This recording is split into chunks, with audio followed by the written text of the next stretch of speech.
From KUNC and the NPR network, this is In The NoCo. I'm Erin O'Toole. The Colorado River has been under strain for years from hotter temperatures and prolonged drought. It supplies drinking water to tens of millions of people and provides irrigation for more than 5 million acres of farmland. And demand has been growing for a shrinking supply. The 7 states that rely on water from the river have spent years trying and failing to agree on how to divide up less water. Now, the federal government has stepped in with a plan that could mean steep cuts for some users. So, does this proposal solve the problem? And what does it mean for Colorado? For more, we reached out to Luke Runyon. He's a former Colorado River reporter for KUNC and is now the co-director of the Water Desk, an environmental journalism initiative at the University of Colorado. He joined me to talk through some of the details. So, Luke, on Friday, the Trump administration released its plan after months of anticipation. Is this a big development for water watchers? It is. This is really representing the first time that the federal government has kind of stepped into the fray when it comes to really taking a hard line on managing the Colorado River. But I think, there was this pent-up anticipation for this new plan that was going to be coming out, and there was a big reveal. Mm-hmm. And I think a lot of people were underwhelmed in terms of the possibility of this actually solving the crisis on the Colorado River. Well, what does the federal plan do to kind of change how the water is allocated over the next few years? Well, we still don't know some of the finer details of exactly how some of these large-scale cutbacks are going to be doled out. But what we do know right now is that the federal plan includes a 10-year framework for river management. It also splits up kind of the management of the river into these 2-year horizons. So for the next 2 years, the plan that is most likely going to be going forward is that the lower basin states of California, Arizona, and Nevada are staring down the possibility of pretty steep cutbacks to the amount of water that they can receive from the Colorado River.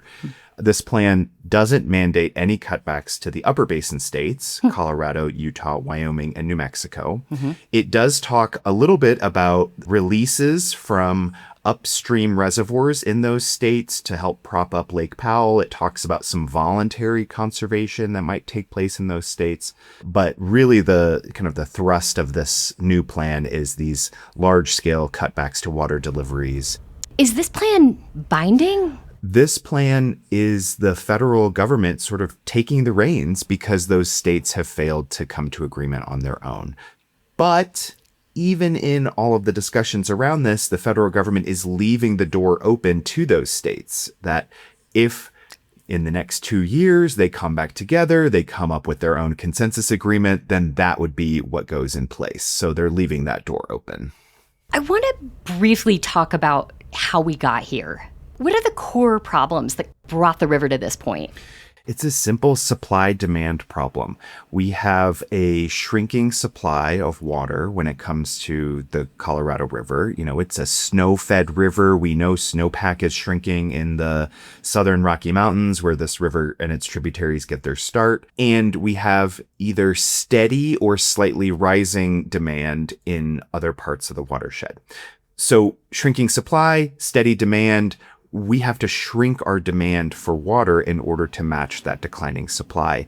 We haven't seen that happen. This plan attempts to do that with some of these steeper cutbacks that the lower basin states are going to have to implement. But even that is probably not going to be enough to actually fill that supply-demand imbalance.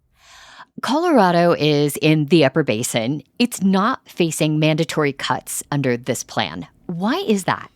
So when it comes to management of the Colorado River, the federal government has really clear authority in the lower basin. The Interior Secretary is considered the water master of the lower basin.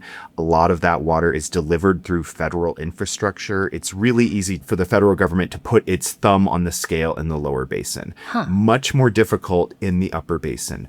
If you think about it, the geography of the upper basin is big and broad and vast, and you have small water users that are scattered throughout, Wyoming and Colorado and Utah. And it's just much more difficult for the federal government to come in and mandate the kind of conservation that is needed because of that broad geography, because of some of the laws in those upper basin states. And it's just much easier to, put your hand on the spigot at Hoover Dam than it is to mandate those cutbacks in those upper basin states. Fair point.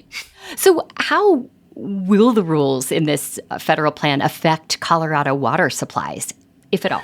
It still kind of remains to be seen. What Colorado was worried about and what some other states in the upper basin were worried about was these releases from these upstream reservoirs. Flaming Gorge in Utah and Wyoming, Blue Mesa here in Colorado.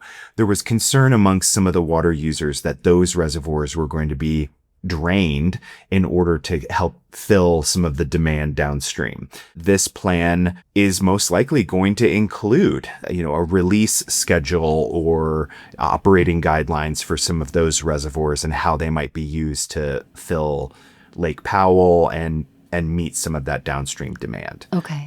But it still remains to be seen exactly what those releases are going to look like. For the individual water user, there's the potential that there could be voluntary conservation programs in the future. This plan contemplates, paying farmers to fallow their fields, sending some of that conserved water downstream to Lake Powell.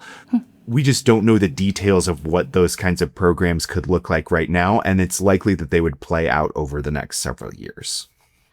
Luke, what will you be watching for over the next few months that would indicate whether this plan is working or whether it's just going to buy time before the next water crisis? Well, this plan comes in a year that is pretty unprecedented. There was already going to be a ton of conversation about the Colorado River because this is the year that these guidelines were set to expire. Mm-hmm. And what we saw this last winter was really low snowpack. And what we're seeing now is really record low flows in some parts of the Colorado River Basin. So you have the kind of crisis going on the governance front, the policy front, right, and this crisis that's going on the water supply front, and it's all coming to a head this year. So what I'm watching is the river itself. It's really in a pretty dire situation currently. We're already seeing fish kills in some streams, recreation being curbed in some areas, farmers getting cut back, cities having to implement conservation. And so this federal plan, I think a lot of people had hopes that it was going to solve the problem. I think it's still going to be several years of hard conversations, hard decision making in the basin in order to try and solve this problem. Luke Runyon is a journalist covering water and climate change and co-director of the Water Desk at the University of Colorado. He talked with me about the recently announced federal plan that would impose new rules for how the Colorado River is managed over the next decade. We'll have links where you can learn more in our show notes and at KUNC.org. That's it today for In The NoCo. I'm Erin O'Toole. Thanks so much for listening.